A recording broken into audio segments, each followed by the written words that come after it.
सुख चाओ सतनाम साहिब बंदगी सभी भक्त आत्माओं को, सभी साधु संत समाज को। और आज हम सदगुरु कबीर साहब की निर्मल वाणियों के द्वारा आपको ये बतलाने का प्रयास करेंगे कि इस संसार को बनाने वाला काल, यानी इस संसार को खाने वाला काल, यानी इस संसार में जीवों को तड़पाने वाला काल कौन है, और उसके बंधन से हम यानी आत्माएं कैसे छूटेंगी, उसके लिए मोक्ष का जतन किया जाता है। यानी मोक्ष मोक्ष का पहले तो आपको मतलब समझ लेना चाहिए कि मोक्ष कहलाता है हर समस्या, हर तकलीफ से अलग हो जाना। यानी कभी आपको समस्या ना हो, कभी आपको तकलीफ ना हो, कभी आपको कोई परेशानी ना हो। यानी इस संसार में आपको सुख दुख सब कुछ मिलता है और हर प्रकार की कामनाएं भी मन में होती हैं।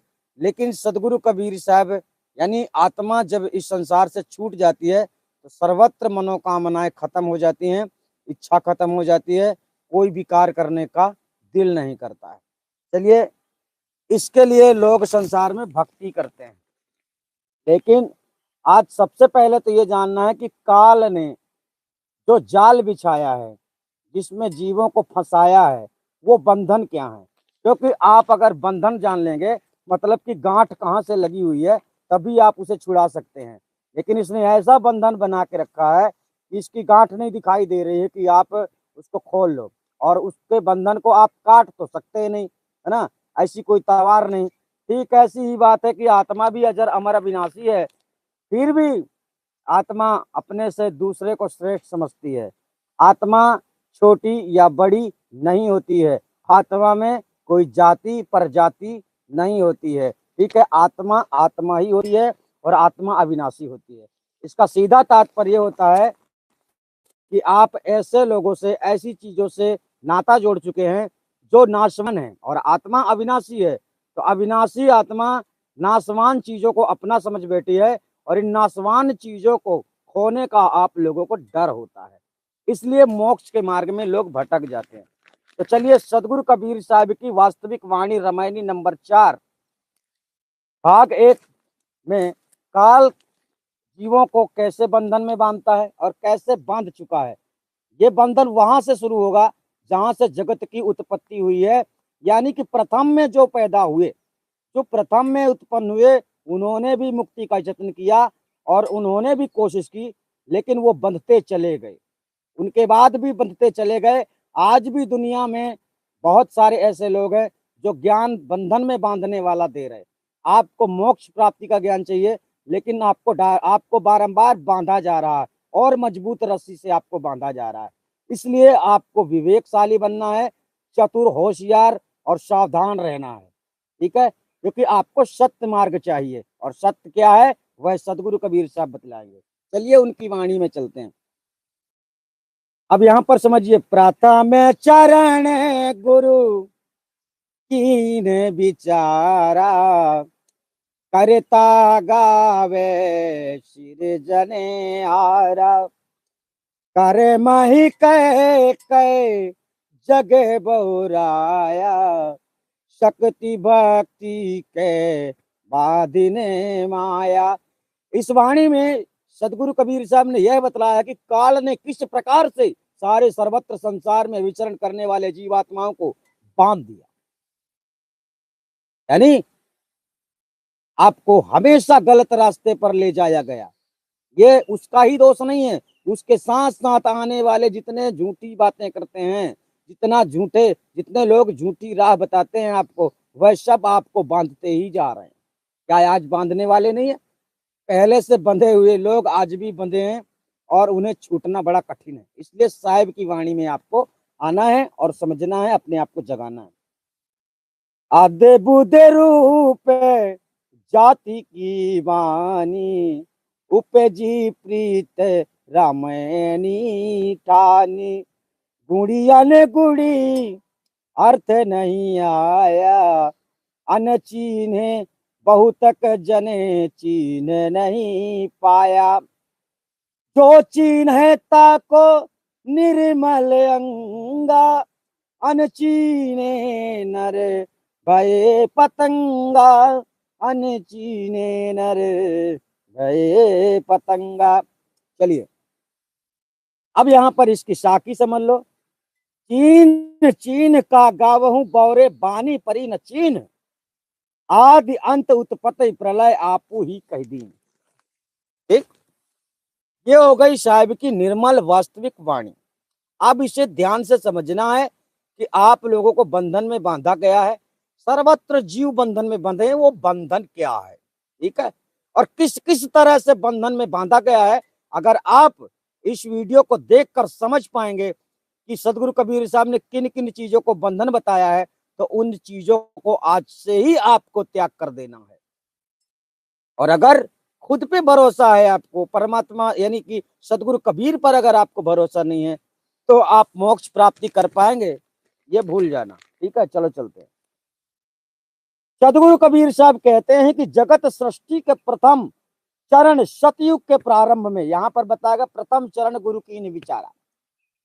अब यहाँ पर बात है प्रथम चरण, यानी कि इस संसार का प्रथम चरण, पहला समय था सतयुग का। ठीक है, सतयुग के प्रारंभ में वेद तथा वेदोक्त यज्ञ यज्ञादि कर्म कांड का उपदेशक जगत गुरु ब्रह्मा जी ने इस जगत सृष्टि को देखकर विचार किया कि इस जगत सृष्टि का सृजन करता कौन है, मतलब कि हमारा मालिक कौन है, इसे किसने बनाया। ठीक, अतः जब उनको प्रथम सृष्टिकर्ता का ज्ञान नहीं हुआ, तब उन्होंने अपनी माता आदि शक्ति आद्या से जाकर पूछा। तब उस आद्या शक्ति ने बताया कि इस समस्त जगत का सृजन करता शून्य ब्रह्मांड में स्थित ज्योतिर्मय स्वरूप ओमकार ब्रह्म निरंजन है, और वही तुम त्रिदेवों का पिता भी है एवं वही हमारा पति भी है। अतः इस प्रकार जब माता आदि शक्ति आद्या ने बताया, तब ब्रह्मा जी को सृष्टि करता ओमकार ज्योति स्वरूप ब्रह्म निरंजन का ज्ञान हुआ। ठीक है, जैसे कि हम कोई चीज नहीं जानते, बात वही है, बात यही चल रही है कि हमें कोई बताने वाला होना चाहिए, तभी हम उसको जानेंगे।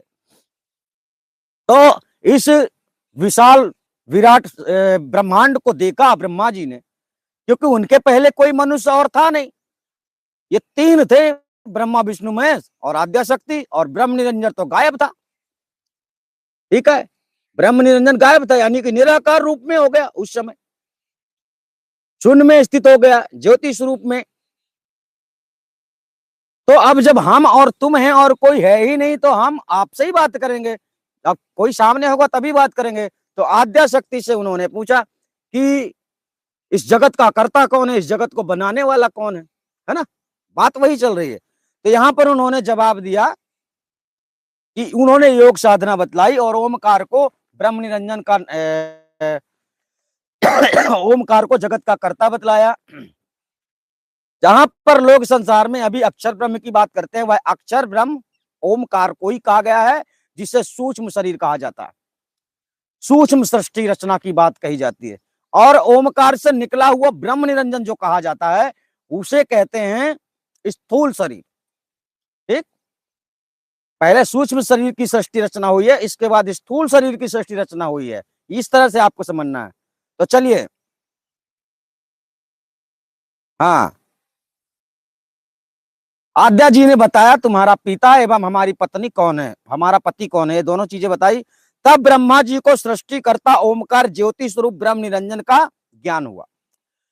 उसके बाद कर्ता गावे सृजनहारा, अर्थात तब वेदों के रचयिता कर्ता ब्रह्मा जी वेदों में जगत का सृजनहार जो ओमकार ज्योति स्वरूप ब्रह्म निरंजन है, उसके गुण तथा महिमा का गान करने लगे। ठीक, जैसे हमने जान लिया कि सबसे बड़ा वो है ना, तो जैसे हम सबको बड़ा मानते हैं, सबसे श्रेष्ठ मानते हैं, उसी के सामने हम झुक जाते हैं, उसी के सामने शीश नवाते हैं। आप हमको पता चलता है कि वो आदमी ज्यादा हमसे ज्ञान रखता है, तो हम उससे ज्ञान अर्जित करने के लिए उससे गुरु बना लेते।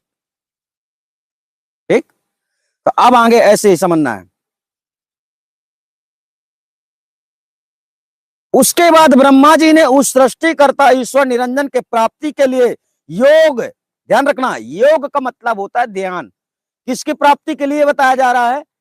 काल, जिसने जगत की रचना की और जिसके हाथ में ही इस संसार की डोर है, यानी प्रलय भी उसी को करना है। यानी जिसने इस संसार की रचना की है वही इस संसार को समाप्त कर देगा एक दिन। यानी जब भी उसका जी चाहेगा वह उस समय इस संसार को प्रलय कर देगा। एक भी जीव नहीं होंगे, ना हिंदू होंगे, ना मुसलमान होंगे, ना सिख होंगे, ना ईसाई होंगे। उसको जब जी करेगा तब वह संसार की उत्पत्ति कर देगा, प्रकट कर देगा, और जब जी चाहेगा तब वह नष्ट कर देगा। यह उसके हाथ में है। ठीक है। यज्ञ जप तप व्रतादि बहुधा प्रकार के वेदोक्त कर्म कांड का संसार में प्रचार कर दिया।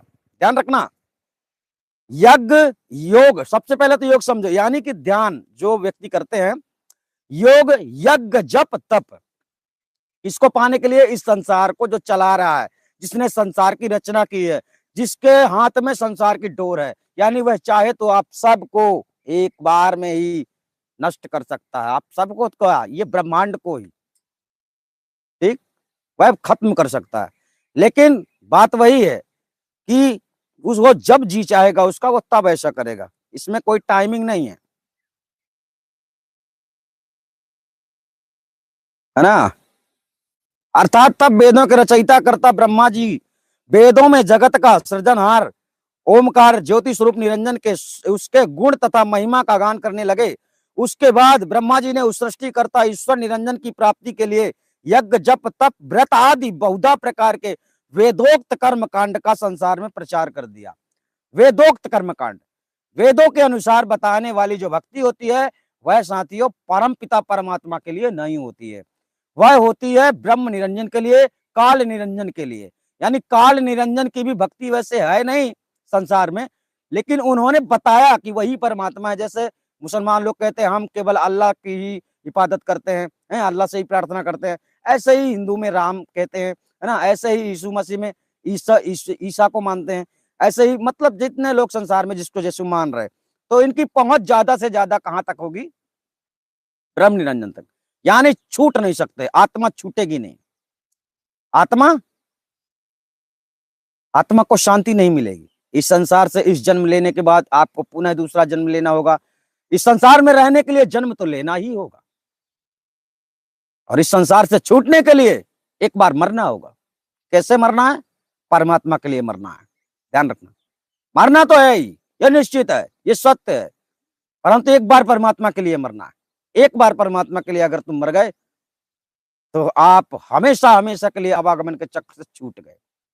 तो आपके अंदर बहुत चीजें ऐसी हैं जो होनी नहीं चाहिए। लालच, लोभ लालच, वासना, दुर्विचार,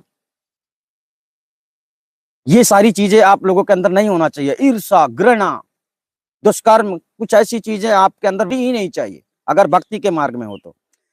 अर्थात वेदोक्त वाणियों में कर्मकांड का प्रचार कर दिया। अब यहाँ पर समझना, जो वेद शास्त्रों की बात हमसे करने लगते हैं, तो यहाँ पर सदगुरु कबीर साहब क्या कह रहे हैं?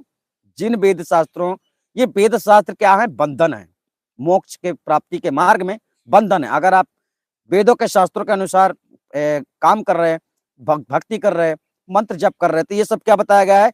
योग यज्ञ जप तप व्रतादि बहुधा प्रकार के वेदोक्त कर्मकांडों का प्रचार कर दिया। किसने? ब्रह्मा जी के द्वारा। उसके बाद संसार में उन यज्ञादि कर्मों के साथ ही अनेक प्रकार के देवी देवता आदि की उपासना का भी प्रचार स्वार्थी लोगों द्वारा हो गया। स्वार्थी लोगों ने अन्य देवी देवताओं के उपासना का वो किया, प्रचार किया कि इसकी उपासना करो, इसकी साधना करो तो आपका भला होगा, आपका कल्याण होगा, आप दुख से छूट जाएंगे, आपके कष्ट मिट जाएंगे। ये नाना प्रकार के लोभ लालच देकर आप लोगों को फंसा दिया गया। यानी ये सब देवी देवताओं की उपासना, पूजा पाठ, आराधना जो भी है, यह आपको बंधन में बांधे रखने का एक विषय है। यानी आपको कोई समस्या होती है तो आप किसी मंदिर जाते हैं, कामना मन्नत मांगते हैं। ये सारी चीजें क्या है? आप स्वयं को नहीं जानते हैं कि आप कितने बड़े धनी हैं। आप मानव तन को पाकर अगर अपने आप को धनी नहीं समझते हो तो आपकी कमी कभी पूरी नहीं होने वाली है। क्यों? क्योंकि इस माइक संसार, भौतिक प्रपंच में आप फंसकर कागज के नोटों को, हीरा सोना चांदी, इन चीजों को महत्व देते हुए अच्छा अच्छा खाद्य पदार्थ आप खाते पीते हैं और मग्न रहते हैं। आपको लगता है बस हम तो सुखी हैं। तो ये सुखी तुम्हारा दुख में परिवर्तनशील होने वाला है, इस बात को भूलना नहीं, याद रखना। अगर इसी में मगन रहे तो आपको जीते जी मोक्ष का उपाय भी करना चाहिए इस जीवन का कल्याण करने के लिए। ये दुख तो कुछ भी नहीं है कि किसी के हाथ नहीं है तो किसी के पैर नहीं है तो कोई कोई बोल नहीं पा रहा है तो कोई सुन नहीं पा रहा है, ये कमी नहीं है।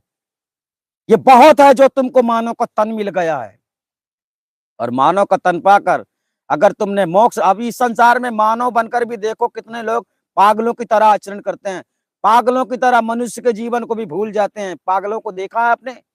उन लोगों के आचरण ऐसे होते हैं जो मनुष्य तो होते हैं परंतु उनकी बुद्धि काम नहीं करती। उनको पता नहीं कि ऐसा क्या हो जाता है कि वह मदहोश रहते हैं, ना किसी को पहचानते हैं ना किसी को बोलते हैं, जो मिला वो खाते हैं। यानी मनुष्य होकर भी अगर तुम जागे नहीं, अगर समझे नहीं, तो आत्मा का फिर से पतन होगा। पतन होने का मतलब फिर से दूसरा जन्म मिलेगा, तो फिर समझ लेना कि सारी हैकड़ी, सारी बुद्धि, जो तमाशा आप लोग कर रहे, ड्रामा कर रहे, सत्य को ठुकरा रहे, तो इस सत्य को पाने के लिए फिर बाद में पछताओगे। ठीक है? जो नाटक कर रहे हैं ना, बाद में पछताएंगे। आत्मा तो आत्मा है भाई, वो मरने वाली तो है नहीं। पर दूसरे शरीर में जाकर जब पीड़ा होगी ना, जब कहीं मगरमच्छ आपको हिरण के रूप में पकड़ेगा, तब आपको याद आएगा, हे परमात्मा, हे परमात्मा, हे परमात्मा। तो कुछ नहीं होगा, सिर्फ पछताने के सिवा कुछ नहीं होगा। आप फिर तड़पोगे कि मुझे मनुष्य का तन मिले, एक बार मनुष्य का तन मिले, तो आपके कहने से नहीं होगा।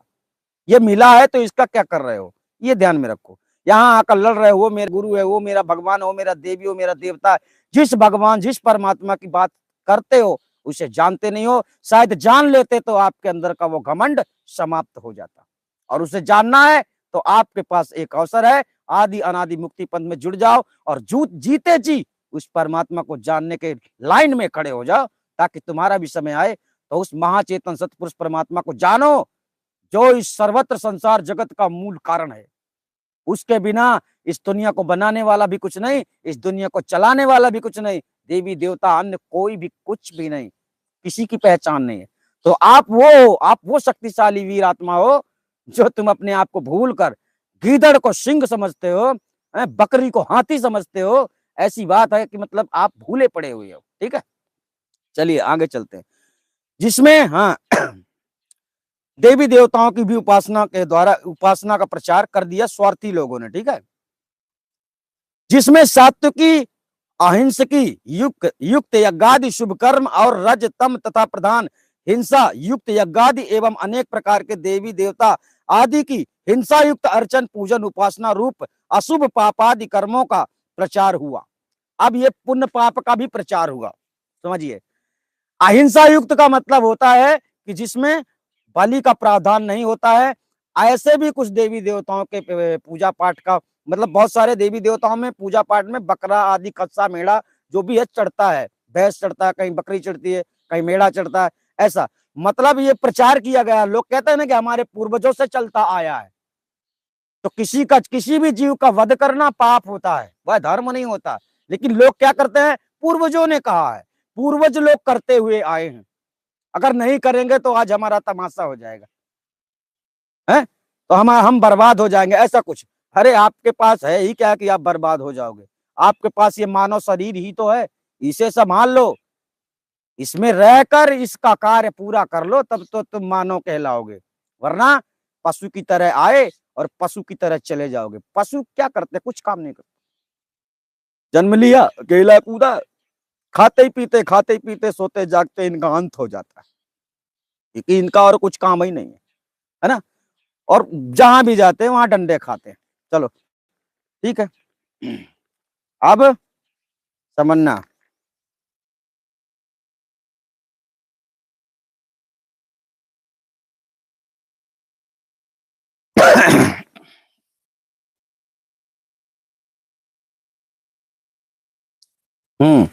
यानी देवी देवताओं का प्रचार हुआ, ये सब किस लिए हुआ? आप लोगों को बंधन में रखने के लिए। जितने भी संसार में घर घर अंतर देव फिरत हैं महिमा के अभिमानी, इस संसार में देवी देवता भी अभिमानी है। आप उनकी पूजा करो, आराधना करो, वह तुमको सुरक्षित रखेंगे, यानी आपकी रक्षा करने का प्रयास करेंगे। अरे इस संसार में आपने जन्म तो लिया है ना, आपको मारने वाले आपको तलाश कर रहे हैं, घूम रहे हैं, ढूंढ रहे हैं, और आप लोग इस संसार में रहकर इस संसार के लोगों से दुश्मनी कर रहे हैं। दैविक, भौतिक और दैहिक, 3 चीजें सबके साथ। आज वर्तमान में ज्यादातर हिंदुस्तान में ही ऐसा होता है कि हर घरों में देवी देवता, कोई ना कोई देवी देवता उनकी होती ही है, और जिनके नहीं है तो उनको वेद शास्त्र कुरान पुराण पढ़ा दिया जाता है, तो वो कुरान पुराण के पीछे लड़ने लगते हैं। यानी सब कोई किसी ना किसी के पीछे दौड़ रहा है। क्यों? वो मेरा, वो मेरा, वो मेरा। अगर आपका कुछ इस संसार में है तो ये शरीर है, ध्यान रखना। और आप जो वास्तविक सत्य हो वो है आत्मा, उसे आप जानते नहीं, मतलब आप खुद को भूले हुए हो, और आप इन कर्म कांडों में उलझ कर वो कार्य कर रहे हो जो आपको नहीं करना चाहिए। ठीक, और आगे सुनो।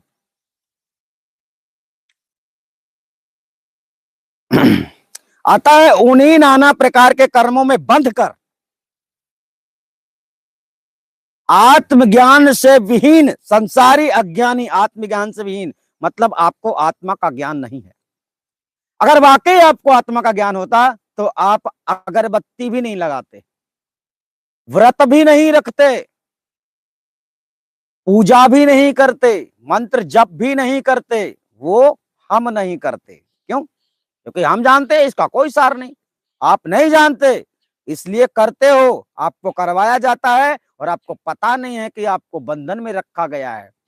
आपको ज्ञान नहीं दिया गया है और ज्ञान नहीं दिया जाएगा, क्योंकि जब आपके पुराने महंतों ने, संतों ने, गुरुओं ने ज्ञान नहीं दिया किसी को, तो तुम्हें कौन दे देगा? ठीक है, तो इसी प्रकार से भटकती हुई आत्माओं को साहेब का सिद्धांत समझना है। आत्मज्ञान से विहीन संसारी अज्ञानी सब जीव पागल की तरह बावले हो गए। ठीक, तथा इसी प्रकार माया ने शक्तों को शक्ति आदि अनेक देव देवी, काली कालिका, भैरव, भूत प्रेत, जिंद पीर आदि की अर्चना पूजन रूप भक्ति एवं अनेक प्रकार के यंत्र मंत्र तंत्रादि की साधना में लगा दिया। और भी बहुत से तंत्र मंत्र का प्रचार हुआ, भूत भैरव, भूत प्रेत, जिन्न पीर आदि, इन मतलब बहुत सारे समस्त संसार में जो मंत्र है ना, आप कभी इंद्रजाल उठाकर देखना, इंद्रजाल में बहुत सारी साधनाओं का जिक्र है। तो लोभी लालची लोग, यानी ज्ञान विहीन लोग, आत्मज्ञान विहीन लोग, ये सब लोग किसमें लगे रहते हैं? मेरे को ये, मेरा ये काम होना चाहिए। आपकी इच्छा जो है ना वो बहुत खतरनाक। जिस कार्य करने की इच्छा आपने की है वह आपको, आपका विनाश भी करवा सकती है और आपको कामयाबी भी हासिल दिला सकती है।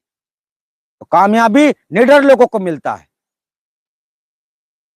डरपोक लोग को कामयाबी नहीं मिलता है इस लाइन में, तंत्र मंत्र के मार्ग में। इसी प्रकार से यह जो सदगुरु कबीर साहब का सिद्धांत है, यानी परमात्मा की प्राप्ति का जो बात है, यह भी अटल सिद्धांत में चलने वाले लोग, पल पल में बदल जाने वाले लोग हैं, और बिना सोचे समझे निर्णय कर लेने वाले लोग परमात्मा को पाने की योग्यता में नहीं आते हैं। ठीक है, अतएव हिंसा युक्त बलि आदि यज्ञ कर्म कांड में शाक्तों को और नवधा भक्ति आदि अहिंसा युक्त सत्व की कर्म कांड में वैष्णव आदि को बांध दिया। चलो अब यहां पर समझते हैं। जो सनातन के ग्रंथ होते हैं, हिंदुओं के जो ग्रंथ होते हैं, इनमें 2 प्रकार की साधना है। एक तो है अहिंसा, यानी कि हिंसा, एक तो अहिंसा है मतलब जिसमें बलि का प्रावधान नहीं है, किसी भी जीव जंतु का बलि का प्रावधान नहीं है, और एक हिंसा युक्त है। 2 खंड है इसमें, 2 खंड है। तो इसलिए अहिंसा वाला जो है वो अच्छा होता है, वो अच्छा लगता है लोगों को, क्योंकि उसमें जीव हत्या नहीं होती। लेकिन हिंसा वाले में, जिसमें जीव हत्या की जा सकती है, जिसमें बलि का प्रावधान होता है, देवी देवता, जिन पीर, जो भी बताया गया अभी, भैरव आदि, जिन जिन देवी देवताओं को ये सब लगता है बलि का प्रावधान बनाकर, तो ये हिंसा युक्त हो गया। यानी ये दोनों प्रकार की भक्ति है, हिंसा में भी भक्ति है, अहिंसा में भी भक्ति है। तो साथियों, संसार में 2 चीज तो है ही, हिंसा और अहिंसा, है ना। तो आपको समझ कर चलना है कि यह तो पहला भाग था।